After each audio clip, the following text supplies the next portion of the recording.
네, 우리가 로마서 계속 보고 있는데요. 로마서 7장에서 율법은 거룩하고 선하고 의롭다라고 바울이 이야기를 했죠. 그러나 그 선하고 의롭고 거룩한 율법 때문에 오히려 죄를 깨닫게 되고 죄의 법이 우리 자신을 사로잡아 악을 범하게 하고 죄가 율법으로 우리 자신을 죽게 만들었다라고 바울은 이야기합니다.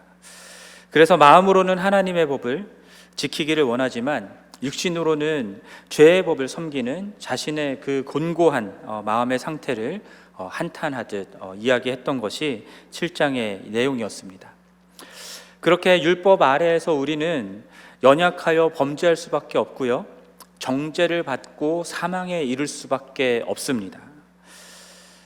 그러면 이제 그 율법을 어떻게 온전히 지키며 살아갈 것인가에 대한 이야기를 하는 것이 맞을 것 같은데, 바울은 8장에서 예수 그리스도 안에 있는 성령에 대한 이야기를 합니다. 성령이 예수 그리스도 안에서 행하고 계시는 일들을 오늘 본문 속에서 이야기하고 있어요. 왜냐하면 그 율법을 이루는 그 일이 결국은 성령의 일이기 때문입니다. 우리 그 내용들을 오늘 함께 살펴볼 텐데요. 우리 8장 1절 우리 함께 읽어보려고 하는데요. 이 엄청난 선언을 우리 함께 읽어보도록 하겠습니다. 시작. 그러므로 이제 예수 그리스도 안에 성경에는 결코 정죄함이 없나니. 예수 그리스도를 믿어서 의롭다 여김을 받은 그리스도인들에게는 더 이상의 정죄함은 없다라고 선언합니다. 우리들이 왜 죄인이라고 정죄감 받지를 않습니까? 하나님이 우리를 의롭다 여겨줬기 때문이죠. 여러분, 요한복음 8장 말씀 보면은 서기관과 바리새인들에게 붙잡혀왔던 음행한 여인의 이야기가 있습니다. 예수님을 고발할 조건을 얻고자 그 여인을 끌고 와서 예수님 앞에 세우죠. 율법에 의하면 그 여인은 돌로 쳐 죽임을 당해야 했습니다. 그러면 예수님은 어떻게 하겠느냐라고 사람들이 묻죠. 그때 예수님이 대답하신 것이 이것입니다. 너희 중에 죄 없는 자가 먼저 돌로 치라. 그리고는 이 여인을 향해서도 말씀하는데, 여자여 너를 고발하던 자가 어디 있느냐? 너를 정죄한 자가 없느냐? 나도 너를 정죄하지 아니하노니 가서 다시는 죄를 범하지 말라라고 말씀합니다. 자, 율법 아래에 있는 사람들은요, 이 여인이 죄인이라는 사실을 알았고 그 여인을 정죄했습니다. 그래서 율법이 규정한 형벌대로 그 여인을 돌로 쳐 죽이려고 했던 것이죠. 그러나 예수님은 이 여인을 죄인임에도 불구하고 정죄하지 않았습니다. 죄를 짓지 않았기 때문이 아니라요, 죄를 지었지만 이 여인을 예수님은 정죄하지 않고 심판하지 않았습니다. 예수 그리스도를 믿어 구원을 받은 우리들에게도 이러한 일들이 일어난다라는 겁니다. 하나님이 우리를 죄인이라 정죄하지 않으시고 의롭다 여겨주신다라는 것이죠. 우리가 의로운 행위를 했기 때문이 아니라 우리는 여전히 죄인인데, 그럼에도 불구하고 예수 그리스도께서 우리 대신에 정죄를 받았기 때문에 우리는 더 이상의 정죄가 없다라고 말씀합니다. 자, 이렇게 예수 그리스도 안에 있는 우리에게는 결코 정죄함이 없다라고 하는 것은 우리가 의롭게 살거나 또는 죄를 지었지만 회개했을 때만 일어나는 일이 아닙니다.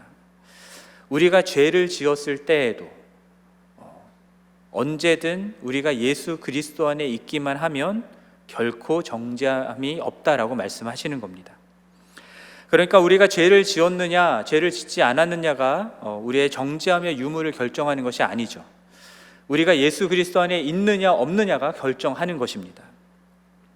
예수 그리스도 안에 있는 자들은 누구든지 과거와 현재와 미래의 모든 죄에 대한 정죄함이 없다라고 말씀하시는 겁니다.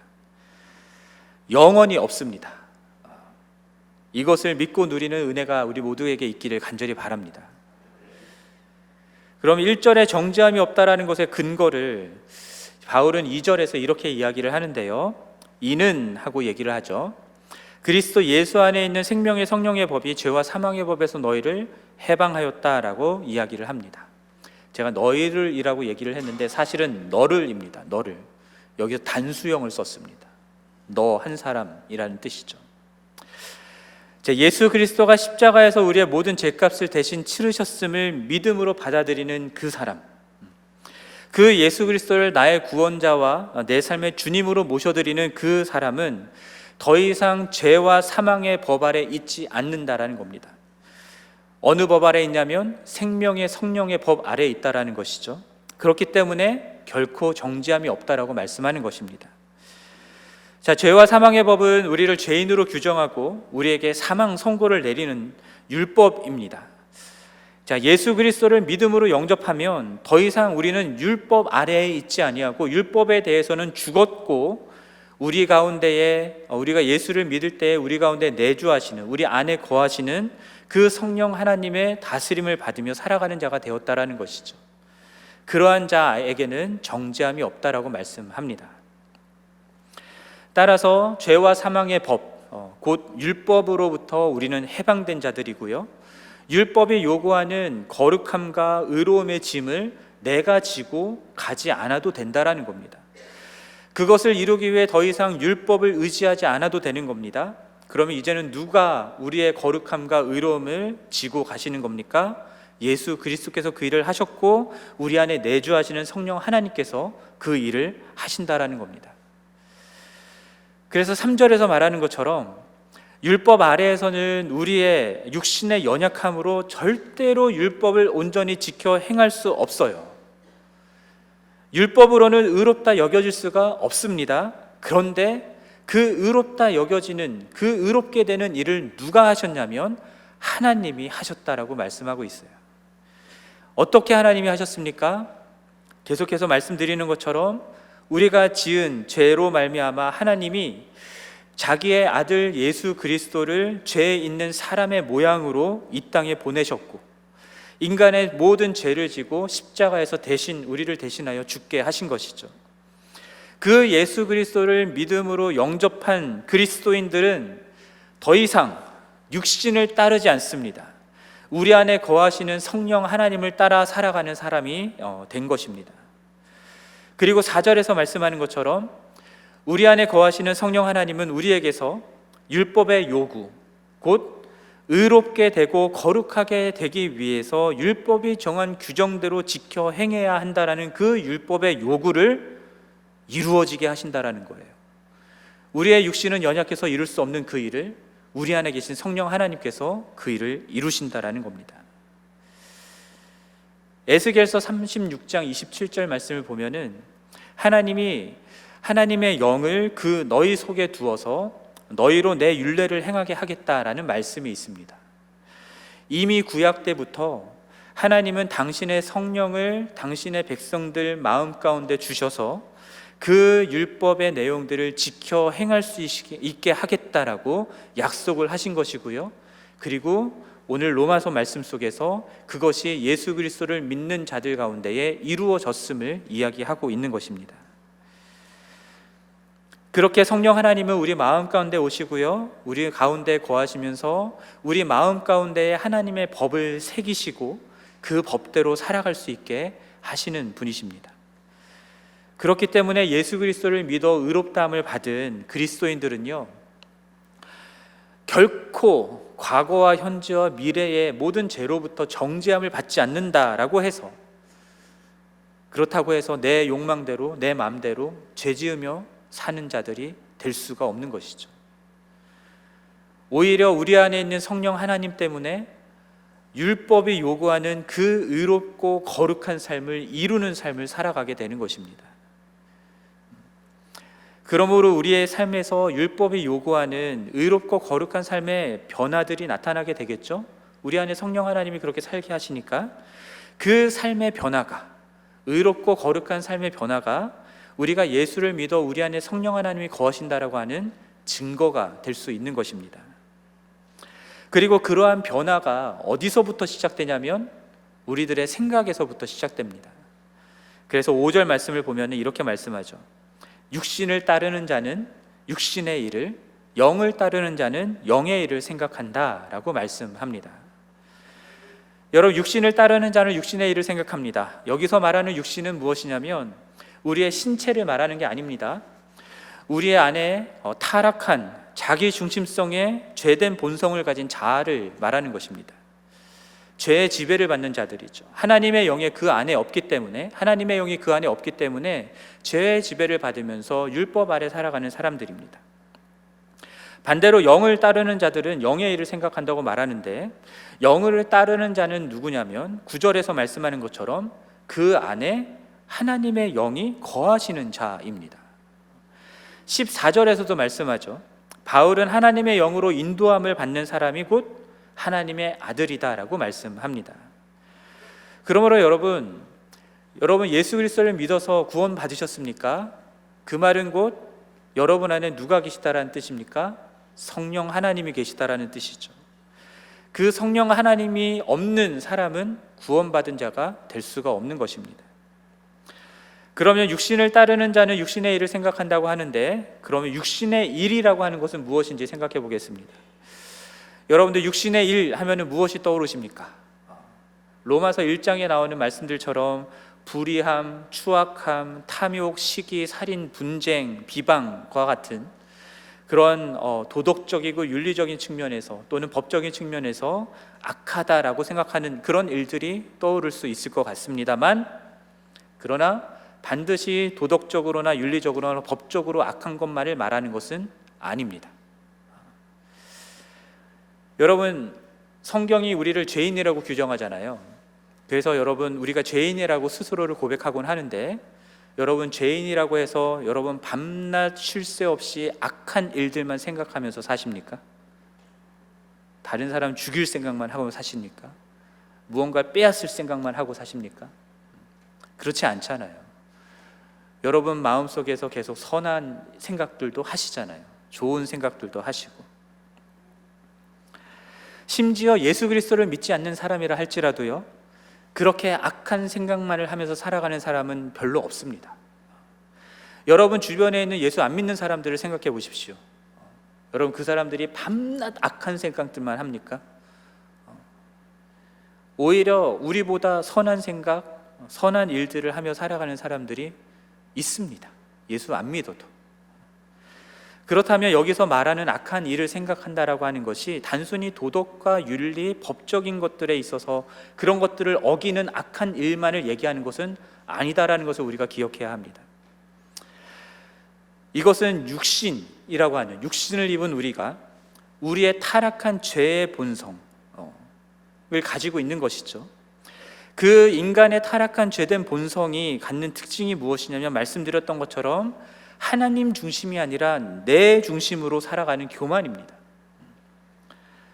그러므로 육신의 일이라고 하는 것은 우리 인간이 가지고 있는 타락한 본성에 근거한 자기 중심성의 특징들을 말하는 것이죠. 자기의, 내가 이렇게 행함으로 나는 의로워질 수 있다. 자기 영광, 내가 이런 일들을 하면서 내 이름을 높이고 내 영광을 받겠다. 내가 이것을 함으로 내 즐거움을 추구하고 내 만족을 추구하겠다 하는 그 모든 것들이 다 악한 육신의 일들을 얘기하는 것입니다. 그러므로 여러분, 육신의 일이라고 하는 것에는요, 율법의 행위를 철저하게 지켜서 의롭다함을 얻겠다라고 하는 그것도 포함되는 겁니다. 왜입니까? 내가 이루겠다라고 하는 거니까. 내 행위로 내 의를 내가 이루겠다라고 하는 그것도 결국은 인간의 자기 중심성에서 나오는 부분이기 때문입니다. 그러면은 반대로 영의 일이라고 하는 것은 무엇이겠습니까?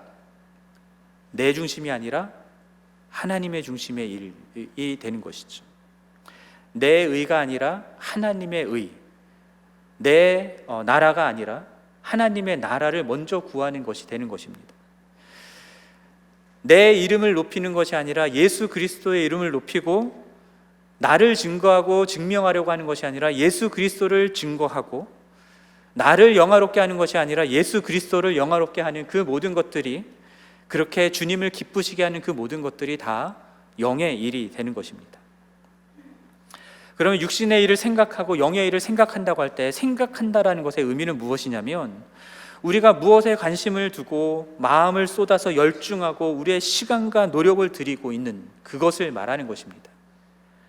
쉽게 얘기하면 이렇게 되는 거죠. 육신을 따르는 자는 육신의 일을 생각한다고 할 때에 자기를 위한 일들에 관심을 두고 자기를 위한 일들에 마음을 쏟아 열중하며 자기를 위한 일들의 시간과 노력을 들어서 이루고자, 그래서 나를 높이고 나를 증명하고 내 영광을 추구하고 내 만족을 추구하는 그런 사람들이 되는 것이고요. 영을 따르는 자들은 어떤 사람들이냐면 예수 그리스도를 위한 일들에 관심을 두고 마음을 쏟고 열중하며 시간과 노력을 들여 헌신하는 그런 사람들이 되는 것입니다. 성령은 하나님의 영이다라고도 말씀하고요, 그리스도의 영이다라고도 말씀을 합니다. 고린도전서 2장 말씀을 보면은 사람의 일을 사람의 속에 있는 영 외에는 누가 알리요? 라고 말하면서 하나님의 일도 하나님의 영 외에는 아무도 알지 못한다라는 말씀을 하는데요, 그렇다면은 하나님의 영이신 성령 하나님이 우리 안에 계시니까 성령은 우리에게 하나님의 일, 하나님의 마음과 생각과 뜻이 무엇인지를 우리에게 깨닫게 해주시고 하나님의 일을 행할 수 있게 해주시는 분이다라는 것을 우리는 알 수 있습니다. 하나님께서 우리에게 은혜로 주신 것들을 깨달아 알게 해주시고요, 그래서 성령 하나님을 따르는 자들은, 달리 표현하면 예수 그리스도를 믿는 자들은 결국 하나님의 일, 하나님의 마음과 생각, 뜻, 그것을 깨닫고 그것에 중심을 두고 그것을 위하여 살아가는 사람이 될 수밖에 없다라는 겁니다. 왜냐하면 성령 하나님이, 우리 안에 계신 성령 하나님이 우리를 다스리시는 그분이 그 일을 하고 계시니까요. 여기서 우리가 한 가지 짚고 넘어갈 게 있습니다. 우리들이 육신의 일 또는 영의 일, 이런 것들을 생각한다고 할 때에 자연스럽게 세상 일은 육신의 일, 교회 일은 영의 일, 이런 식으로 생각하는 경향이 있습니다. 그러나 이렇게 이분법적으로 생각하면 안 됩니다. 여러분, 우리가 교회 바깥에서 하는, 세상에서 하는 일들 중에 여러분들 직업을 가지고 직장에서 일을 하시죠. 그 직장의 일들도 얼마든지 하나님의 영광을 위해서 할 수 있지 않습니까? 그렇다면 그것은 교회 바깥에서 하는 일이지만 영의 일이 될 수 있는 것이죠. 반대로 주의 몸된 교회를 위해서 우리들이 한다고 하는 일들도요, 얼마든지 하나님의 영광이 아닌 내 영광을 위해서 할 수 있습니다. 하나님의 뜻대로가 아니라 내 뜻대로 교회를 움직여 갈 수 있는 것이죠. 그렇기 때문에 교회 안에서 하는 일이라 할지라도, 교회의 일이라 할지라도 육신의 일이 될 수도 있다는 것을 우리는 기억을 해야 됩니다. 그러므로 어떤 일을 하든지가 중요한 게 아니라 여러분들이 그 일을 하는 마음의 중심이 어디를 향하고 있는가, 그것이 나인가 하나님인가, 이 마음의 동기를 잘 살피는 것이 너무너무 중요한 일입니다. 그런 면에서 여러분 교회 안팎에서 여러분 어떤 생각을 하며 살아가고 계십니까? 육신의 일을 생각하십니까? 영의 일을 생각하십니까? 자녀 교육을 생각할 때에도, 주식을 생각할 때에도 육신의 일로서 하십니까? 영의 일로서 하십니까? 우리 안에 계신 성령 하나님은 그 모든 것들을 다 영의 일로 생각하라 하게 하시는 분이심을 여러분이 기억하실 수 있었으면 좋겠습니다. 6절에서 말씀하는 것처럼 육신의 생각에 몰두해 있는 사람들은요, 그 사람들의 결국은 무엇이 됩니까? 사망입니다. 죽음입니다. 자기 의를 추구하고 자기 힘으로, 자기 노력으로 율법을 지켜서 하나님 앞에 의롭게 되려고 노력하는 그 사람의 결국은 죄인이라 정죄받을 수밖에 없고 결국은 멸망당할 수밖에 없는 것이죠. 그러한 자기 중심성에서 행하는 모든 일들은요, 아무리 선하게 보인다 하더라도 결국은 하나님 중심이 아닌 자기 중심이기 때문에 7절에서 말씀하는 것처럼 하나님과 원수가 되는 일입니다. 하나님의 법에 굴복하지 않고 굴복할 수도 없습니다. 하나님을 기쁘시게 할 수가 없습니다. 그러나 영의 생각은 생명과 평안이라고 말씀하죠. 우리가 성령을 따라 행할 때에 우리의 생각은 하나님 나라, 하나님 중심으로 나아갈 수밖에 없게 되고요, 그러한 자의 결국은 무엇이 되냐면 주님이 주시는 생명을 누리고 그 가운데서 평안을 누리게 된다라는 것입니다. 여전히 우리는 완전할 수 없죠. 우리는 100% 영의 일만을 생각하면서 살아갈 수 없는 자들입니다. 그럼에도 불구하고 여러분 안에 누가 있으면, 성령 하나님이 계시면, 여러분들이 그 성령 하나님을 따르는 예수 그리스도를 믿어 구원받은 그리스도인이라고 한다면, 그러면 여러분들은 정죄함을 받지 아니하고 영원한 생명을 보장받았으며, 그렇기 때문에 여러분은 평안을 누릴 수 있다라는 거죠. 이것을 10절과 11절에서도 말씀하고 있습니다. 10절 말씀을 보면은 그리스도께서 너희 안에 계시면이라고 말하는 부분이 나오는데, 그리스도께서 우리 안에 거하실 수 있는 것은 성령 하나님을 통해서 가능한 일이기 때문에, 그리스도가 우리 안에 거하신다라는 말과 성령 하나님이 우리 안에 거하신다라는 말은 동의어로 생각하셔도 됩니다. 성령이 우리 안에 거하시면 우리의 육체는 어떻게 됩니까? 죄로 말미암아 죽습니다. 하지만 영은 의롭다함을 얻어 생명을 얻게 된다라고 말씀합니다. 여러분, 우리 중에 안 죽는 사람 없잖아요. 다 죽잖아요. 우리의 육체는 다 죽어요.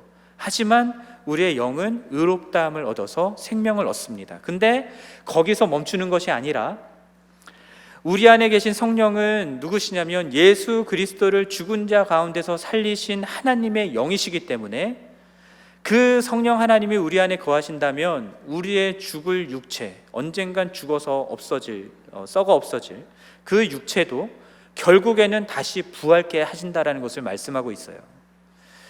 그러니까는 우리의 영혼만 구원받는 게 아닙니다. 우리의 육체도 구원받는 겁니다. 영혼과 육체의 전인적인 구원이 누구에게 주어진다라는 거예요? 예수 그리스도를 믿어서 성령을 모신 자들, 그들에게 주어진다라는 약속을 주시는 겁니다. 그렇기 때문에, 그 약속이 있기 때문에 비록 우리의 육체가 죽는 상황이 된다 할지라도 우리는 다시 부활할 소망이 있기 때문에 생명 안에서 평안을 누리며 살아갈 수 있다라는 거예요. 그리고 이 모든 것들을 누가 이루시냐면 삼위일체 하나님이 이루신다라는 겁니다. 우리의 칭의도, 우리의 성화도, 우리의 영화도 모두 다 성부, 성자, 성령 하나님, 이 삼위일체 하나님이 이루시는 것이죠. 그렇기 때문에 12절 말씀 보면은 우리 모두는 빚진 자라 얘기하는데, 이 빚진 자가 누구에게 빚졌겠습니까? 하나님께 빚진 것이죠. 그렇게 하나님께 빚진 자라고 한다면, 그렇다면 우리는 어떤 삶을 살아야 마땅하다고 말씀합니까? 육신에게 져서 육신대로 살지 않아야 한다라고, 하나님의 영으로 인도함을 받는 하나님의 백성답게 살아야 된다라고 말씀합니다. 자기 중심성의 죄된 본성을 따라서 나를 위해 살아가는 삶이 아니라 하나님 중심으로 하나님을 위해서 살아가는 삶을 살아야 마땅하다라고 말씀하고 있는 거예요. 말씀드렸던 것처럼 우리는 완전한 존재가 아니기 때문에 때로는 육신에게 질 수 있습니다. 그러나 육신에게 져서 육신대로만 살아갈 수는 없습니다. 13절에서 말씀하는 것처럼 육신대로 살면 어떻게 됩니까? 반드시 죽습니다. 죽는다라고 하는 것은 심판받아 멸망당하는 것이니까 그것은 예수를 믿지 않았다라는 증거가 되는 것이죠. 그 안에 성령 하나님이 없다라는 증거입니다. 예수를 믿어서 성령이 그 안에 거하시는 사람은 누구든 육신에게 져서 육신대로만 살 수 없고, 오히려 그 영으로서, 성령 하나님으로서 몸의 행실을 죽이는 삶을 살 수 있게 된다라고 말씀하고 있어요. 여기서 죽인다라는 것은 단호하게 끊어낸다라는 뜻입니다. 거부한다라는 뜻입니다. 여러분, 요한복음에서 성령에 대해 말씀하실 때에 성령은 죄에 대하여, 의에 대하여, 심판에 대하여 세상을 책망하러 오신다라고 말씀하십니다. 그렇기 때문에 그 성령 하나님이 우리 안에 거하시면 우리가 육신대로 육신에게 져서 살아갈 때에 그렇게 살면은 죽는다고, 자기 중심의 죄된 본성을 따라 그렇게 살아가면 멸망한다고 우리 안에 계신 성령 하나님께서 계속해서 책망하시고 이끌어 주신다라는 것을 말씀하는 거예요. 그렇기 때문에 그 성령을 모시고 그 성령을 따라 살아가는 그리스도인들은요, 죄를 즐기며 살아갈 수 없는 겁니다. 오랜 습관의 죄악, 그 가운데서 그것을 즐기면서 죄악 가운데 살아갈 수는 없는 겁니다. 성령이 그 안에 계신다면 그렇게 살 수가 없는 것이죠. 성령의 그 안에 계신 자는 만년 육신에게 져서 육신대로 살아가는 것은 불가능합니다. 성령은 우리로 죄와 더불어 살아가지 못하도록, 우리의 마음의 동기가 죄를 향하지 못하도록, 자기 중심성을 향하지 못하도록, 조그만 죄에 대해서도 철저하게 끊어낼 수 있도록 우리를 도우시고 인도하시는 하나님의 영이시기 때문이죠. 이러한 삶을 살아갈 수 있는 유일한 비결, 정말 하나님이 요구하시는 율법의 요구를 이루는 거룩하고 의로운 삶을 살아갈 수 있는 유일한 비결은 무엇이냐? 우리가 율법을 열심히 지켜서 행하는 그것이 아니라 성령 하나님을 따라서 살아가는 삶이다라는 것을 바울은 얘기하고 있는 거예요. 그리고 그렇게 성령의 인도하심을 따라서 살아가는 그리스도인들은요, 하나님께 담대하게 나갈 수 있습니다. 하나님을 아빠, 아버지라 부를 수 있다라고 말씀하고 있죠.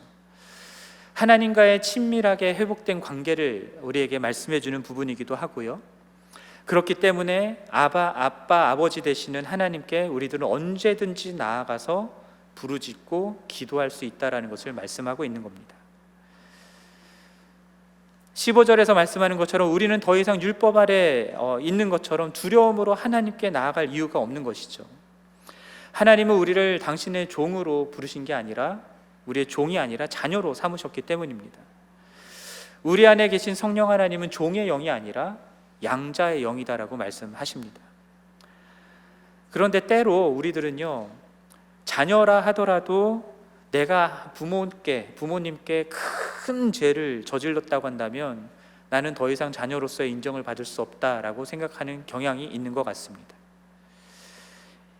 똑같은 예가 탕자 비유에 나옵니다. 돌아온 탕자 비유에, 아직 돌아가시지도 않은 아버지에게 유산을 달라 하고 허랑방탕하게 살다가 다 재산을 다 탕진해버린 그 둘째 아들, 그 아들이 돼지를 치면서 고생을 하다가 아버지께 돌아갈 것을 생각하잖아요. 그러면서 이렇게 얘기를 합니다. 하늘과 아버지께 내가 죄를 범하였으니 지금부터는 아들이라 일컬음을 감당하지 못하겠고 품꾼의 하나로 여겨달라라고 해야겠다라고 생각을 하죠. 그래서 이 아들이 아버지께 돌아왔을 때에 제일 먼저 꺼내는 말이 이거였습니다. 나는 아들이라 칭함을 받을 수 없기 때문에 품꾼의 하나로 여겨주십시오라는 얘기를 하는데, 이 아버지는요, 귓등으로도 듣지 않고 잃어버린 아들을 내가 찾았다라는 기쁨으로 잔치를 벌이십니다. 율법 아래에 익숙한, 율법 아래에서 내 자기중심성으로 살아가는 그 죄된 본성에 익숙한 우리들은요, 계속해서 자기중심적으로 내가 죄를 범했으니 하나님의 자녀가 될 자격이 없다라는 식으로 우리 스스로를 생각하는 경향이 있는 거예요. 결국은 이것 또한 육신의 일인 것입니다. 육신의 일을 생각하는 것입니다.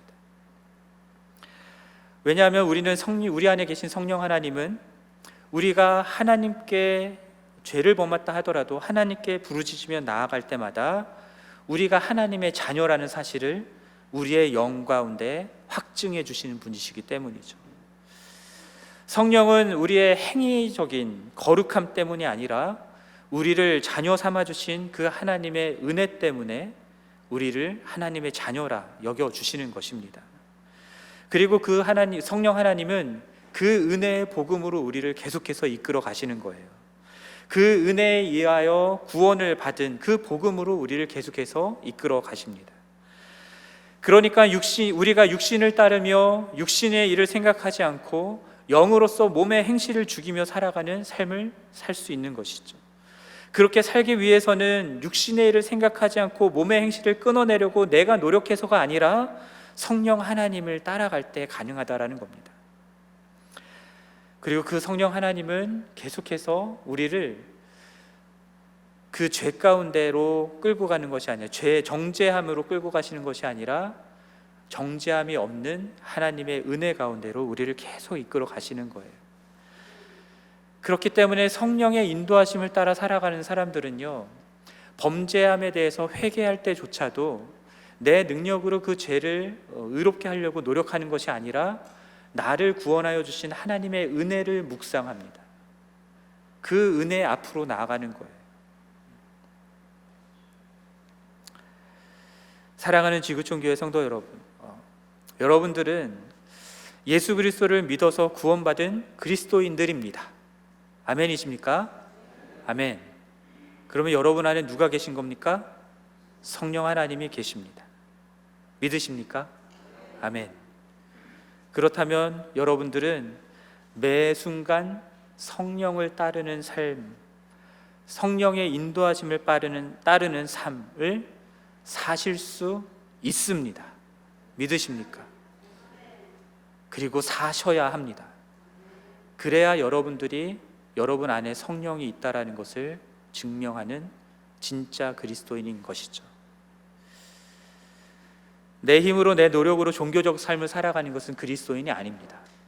그리스도인은 성령으로 살아가는 사람들입니다. 혹여나 여러분들 중에 내 안에 성령이 거하고 계심을 잘 모르겠다 하시는 분들이 계십니까? 성령의 인도하심을 받는 것이 무엇인지 잘 모르겠다 하시는 분들이 계십니까? 여러분, 제가 한때 귀신 쫓아내는 것에 관심이 있어가지고 축사와 관련된 책들도 좀 많이 읽고 또 공포 영화들도 좀 많이 봤습니다. 엑소시스트 관련된 이런, 여러분 그런 영화들 볼 때에 귀신 들린 거 알 수 있습니까? 없습니까? 있죠. 귀신 들리면 다 압니다. 저 사람 좀 이상하다라는 거 다 압니다. 근데 귀신보다 전지전능하신 하나님의 영이 우리 안에 거하신다고 하는데 우리가 모를 수 있을까요? 우리 주변에 있는 사람들이 모를 수 있을까요? 그럼에도 불구하고 모르시겠다는 분들이 있다면 거기에는 두 가지 이유가 있다고 생각을 합니다. 하나는 여러분 안에 성령이 거하지 않기 때문일 수 있습니다. 아직 구원받지 못한 사람은 성령이 그 안에 없기 때문에 당연히 성령이 거하는 줄 알지 못하겠죠. 혹여나 이 가운데 아직 성령이 그 가운데 거하지 않는 분들이 있다고 한다면 오늘 이 시간 예수 그리스도를 영접하고 여러분의 자기 중심성의 죄된 부분을 회개하고 예수 그리스도를 여러분 삶의 주인으로 모셔드리는 구원의 역사가 있기를 간절히 바랍니다. 그러면 성령을 받을 것입니다. 다른 하나의 이유는 구원을 받기는 했지만 그리고 성령이 그 안에 계시기는 하지만 그러나 아직 신앙이 너무 어리거나 우리들의 생각이 너무나 자기중심적인 것들로 가득 차 있어서 성령 하나님이 우리를 이끄시는 것들을 느끼지 못하고 성령의 음성을 듣지 못하는 경우일 수 있습니다. 원래 어릴수록 자기중심적이죠. 그런 분들은요, 결국은 더 많이 기도하고 말씀을 묵상하면서 성령 하나님께 나아가는 것들이 필요합니다. 하나님께서 우리에게 주시는 복음의 메시지들 계속해서 여러분 가운데 선포하며 들으시는 것들이 필요하죠. 그렇기 때문에 말씀을 묵상하고 기도하는 것들이 필요한 겁니다. 또는 우리 교회에서 함께하는 그런 훈련들에 참여함으로 여러분들이 여러분 중심으로 되어 있는 자기 중심적인 것들을 하나씩 발견하고 하나씩 성령의 인도하심을 따라 내려놓고 하는 그런 작업들을 해나가는 것들이 필요합니다. 여러분, 우리의 힘과 노력으로 하려는 기본 모드에 빠지지 마시고요, 날마다 우리 아빠 아버지께 나아가는 그 은혜를 누리시기를 바랍니다. 말씀 속에서 하나님 아버지가 우리를 얼마나 사랑하셨는지, 우리에게 얼마나 놀라운 은혜를 베풀어 주셨는지 날마다 발견하고 감격하고 감사하는 은혜가 있기를 바라고요. 여러분, 기도하러 나갈 때에도요, 자기 중심적인 육신의 일들만을 이루기 위해서 기도하는 것이 아니라 우리 아빠 아버지가 얼마나 놀라운 은혜와 사랑을 베풀어 주셨는지, 우리를 그렇게 구원하셨는지를 기억하고 그것에 감사하는 마음을 표현하고 성령 하나님이 우리 마음 가운데 가르쳐 주시는 우리의 사랑하는 그 아버지의 일들, 아버지의 마음과 생각과 뜻들을 이루는 그것들을 위해서 기도하는 은혜가 있기를 바랍니다. 그렇게 여러분 안에 계신 그 성령 하나님의 인도하심을 따라 여러분들이 행할 때 여러분들은 영의 일, 하나님의 일을 이루며 생각하는 삶을 살 수 있을 뿐만 아니라 주님과 함께 영광을 받고 누리는 삶을 살 수 있게 될 것입니다. 그것이 오늘 본문 17절에서 말하는 내용이죠. 그러나 영광과 함께 무엇을 받습니까? 고난도 받습니다. 이 고난에 대한 측면은 다음 주에 제가 다시 말씀드리도록 하고요. 아무쪼록 여러분 안에 계신 성령 하나님을 따라서 성령 하나님의 인도하심을 따라서 영의 일을 생각하고 영으로서 육신의 일들을 몸의 행실을 죽이면서 주님의 일들을 이루어 나가는 우리 모두가 되기를 바랍니다.